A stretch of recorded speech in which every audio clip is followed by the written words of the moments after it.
दोस्तों नमस्कार। मैं आपका अपना भाई जे.एस. ग्रहण अपने इस चैनल पर आपका स्वागत करता हूं।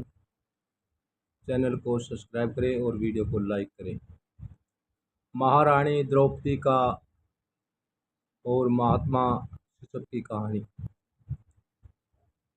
जब महाभारत की लड़ाई खत्म हुई तो भगवान विष्णु ने पांडवों को बुलाकर कहा कि अश्वमेध का यज्ञ कराओ, प्रायश्चित करो, नहीं तो नरकों में जाओगे। लेकिन तुम्हारा यज्ञ तब संपूर्ण होगा जब आकाश में घंटा बजेगा। पांडवों ने यज्ञ किया। सारे भारतवर्ष के साधु महात्मा बुलाए। सब खाना खाकर खा चुके पर घंटा न बजा।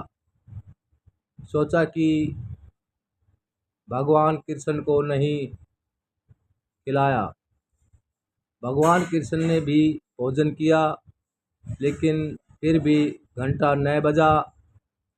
आखिर अर्ज की कि भगवान आप योग दृष्टि से देखो, कोई रह तो नहीं गया। भगवान ने कहा कि एक नीची जाति का साधु है, उसका नाम सुपच है। वह भजन में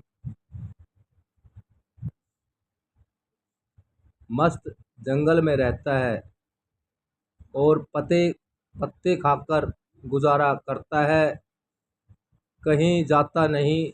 उसकी उसको बुलाओ और भोजन खिलाओ, तब आपका यज्ञ संपूर्ण होगा।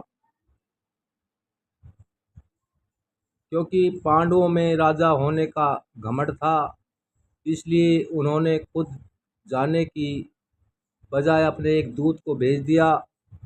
उन्होंने सोचा कि जैसे मक्खियाँ गुड़ पर मंडराने लगती हैं, ऐसे ही जब महात्मा को इस यज्ञ के बारे में पता चलेगा तो वह खुद ही भोजन करने के लिए आ जाएंगे।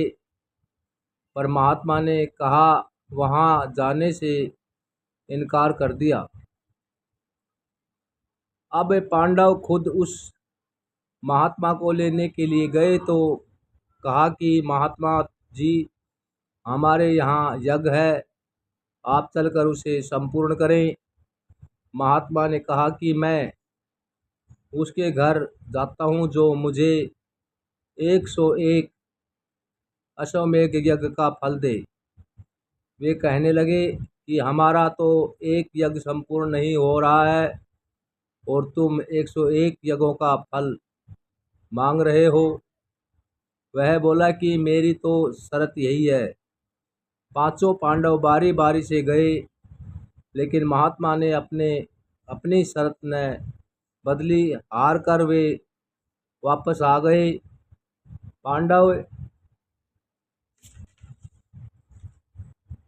निराश होकर बैठे थे कि द्रौपदी ने कहा, आप उदास क्यों बैठे हैं? मैं सुपथ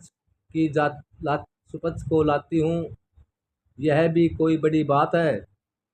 द्रौपदी उठी, नंगे पांव पानी लाई, अपने हाथों से प्यार के साथ खाना बनाया, फिर नंगे पांव चलकर महात्मा के पास गई और अर्ज की, महात्मा जी, हमारे यहाँ यज्ञ है, आप चलकर उसे संपूर्ण करें। महात्मा ने कहा कि तुम्हें पांडवों ने बताया होगा कि मेरा क्या प्रण है। कहने लगी कि महाराज, मुझे पता है। महात्मा ने कहा, लाओ फिर 101 अश्वमेध यज्ञों का फल। द्रौपदी ने कहा, महात्मा जी, मैंने आप जैसे संतों से सुना है कि जब संतों की ओर जाएं तो एक एक कदम पर अश्वमेध यज्ञ का फल मिलता है।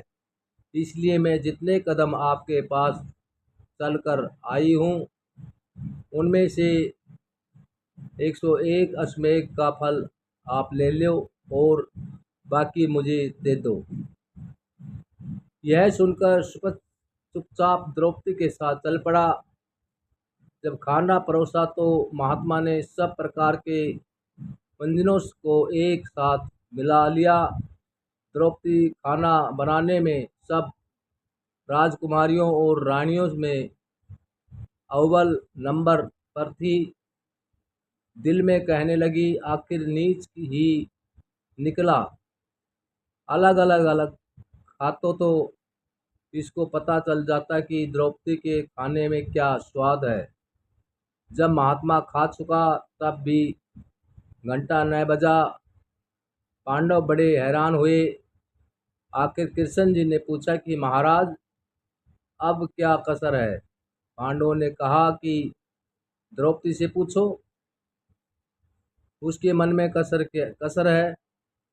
द्रौपदी को पता नहीं था कि सुपच ने सारे भोजन को मिलाकर भोजन के स्वाद को जानबूझकर खत्म किया है। महात्मा या तो खाना खाते समय सारे खाने को मिलाकर उस स्वाद नष्ट कर देते हैं, या अपनी सूरत को खाना खाने से पहले अंदर ऊपर ले जाते हैं।